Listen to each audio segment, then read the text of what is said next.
Malabon, o kung sa mga Malabonians, Malabon Ahon.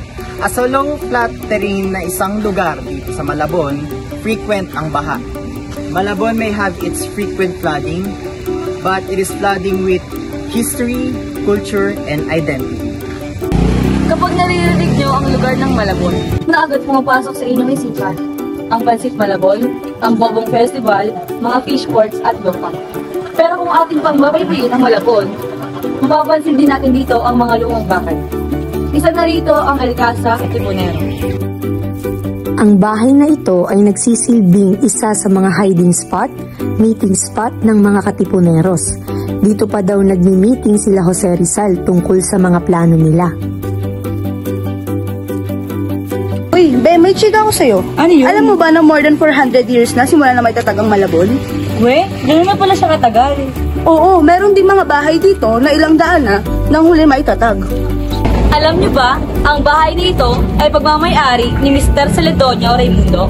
Ang bahay na ito ay itinayo noong 1861. Kasabay ng kapanganakan sa isa sa ating mga bayani sa Pilipinas na si Dr. Jose Rizal. Proudly dating back to Spanish times, the Raimundo House on C. Arellano Street is known to be the oldest house in Malabon. Ayan no, pag hinawakan mo to, parang marireminis sa'yo yung history. Ganon. What we like here in Malabon is that makikita talaga natin na well-preserved ang mga local heritage to the point na up until now, nakikita pa rin natin. This goes to show na nakikita natin ang kasaysayan kahit ito'y nakalipas na. Para sa ating pangatlong stop, nandito naman tayo ngayon sa Nanay's Pansitan. Dito pa rin sa Concepcion, Malabon. Tara! Siyempre, papahuli pa ba dyan kung saan nakilala ang Malabon? Ang Pansit Malabon. Narito tayo sa isa sa mga kilalang nagtitinda ng Pansit Malabon sa naturang lugar, which is si Nanay's Pansit Malabon. Ayon sa kwento ng kanyang apo na ngayon ay nagpapatakbo ng kanilang negosyo, si nanay daw ay nagluluto lamang ng Pansit Malabon upang pakainin ang kanyang mga gutom na anak. Ngunit dahil naging patok ito sa mga panlasa ng kanyang kakilala, ito ay sumikat at pumatok na rin sa iba pang lugar ng Malabon. Ngayon, nakabili na tayo ng Pansit Malabon sa halagang 350 pesos. Tara, tikman natin. At nakikita nga natin yung nasa harapan natin ay ang Pansit Palabok ng Nanay's Pansit Malabon. At kung mapapansin nyo, hindi siya yung mga typical na maninipis na pansit na nakikita natin sa kapaligiran natin. Itong Pansit Palabok na ito ay namumuro sa mga itlog, ipon, at kung ano-ano pa. Overload na siya, kung bagay punong-puno na sa kasarapan. Titikman na natin!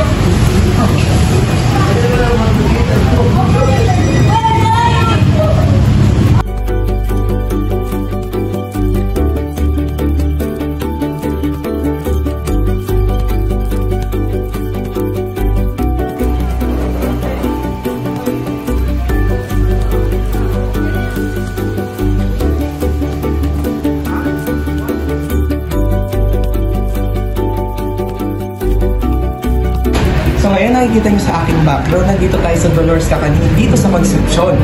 At alam nyo ba, ay si Dolores Molina Santos ang nagsimula nito noong 1930s. Ito, tingnan nyo ang kakanin. Napaka-sarap, tingnan pa lang, no? Presentasyon pa lang. Pero hindi lang naman kakanin ang nandirito. Iba't ibang putahe rin ang makikita dito sa Dolores Kakanin.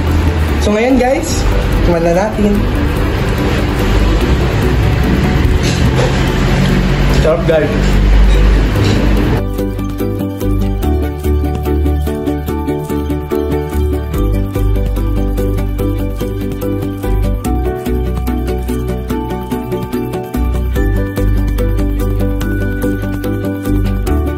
Alam niyo ba na isa sa mga paboritong condiments ng mga Pilipino ay nagmula dito sa Malabon?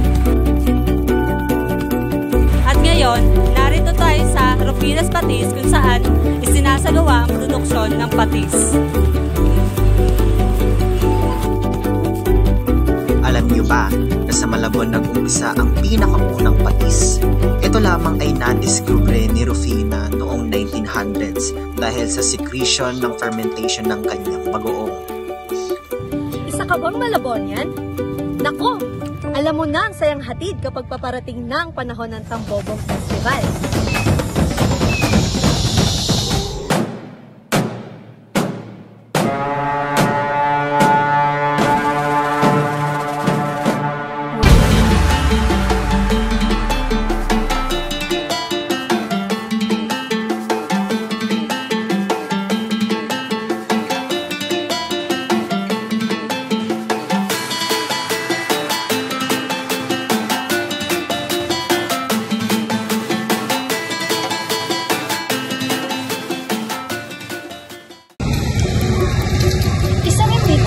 Ang Mutya Malabon, kung saan nagkakaroon at nagkakataon na ipakita ang ganda ng isang Malabonyan. Ngunit hindi lamang sa ganda ang tuon nito, gayon din sa historical site at background ng Malabon.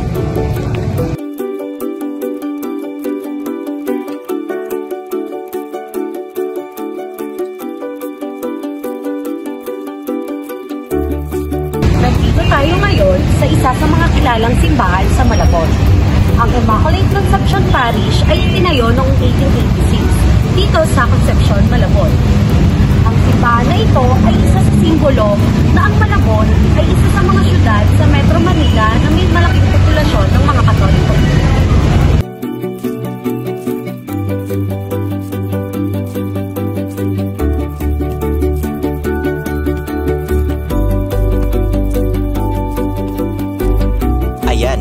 Nasa San Bartolome Church na tayo, kung saan ito ang pinakasikat at pinakasentrong simbahan dito sa Malabon.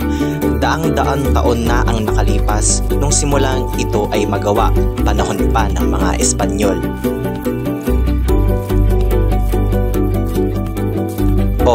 Historical fact muna tayo Nang dahil sa isang fiesta sa Malabon o ang fiesta para kay San Bartolome, kaya nabuo ang konsepto natin sa mga katipunerong nakasuot ng kulay pulang pantalon at may bitbit na itak. Ito ay kanilang palusot kung sakaling tanungin sila ng mga Kastila, sila ay deboto ni San Bartolome.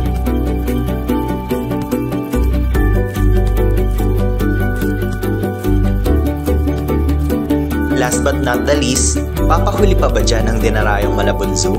As you might expect, samot-saring hayop ang makikita sa Malabon Zoo, gaya na lamang ng mga tigre,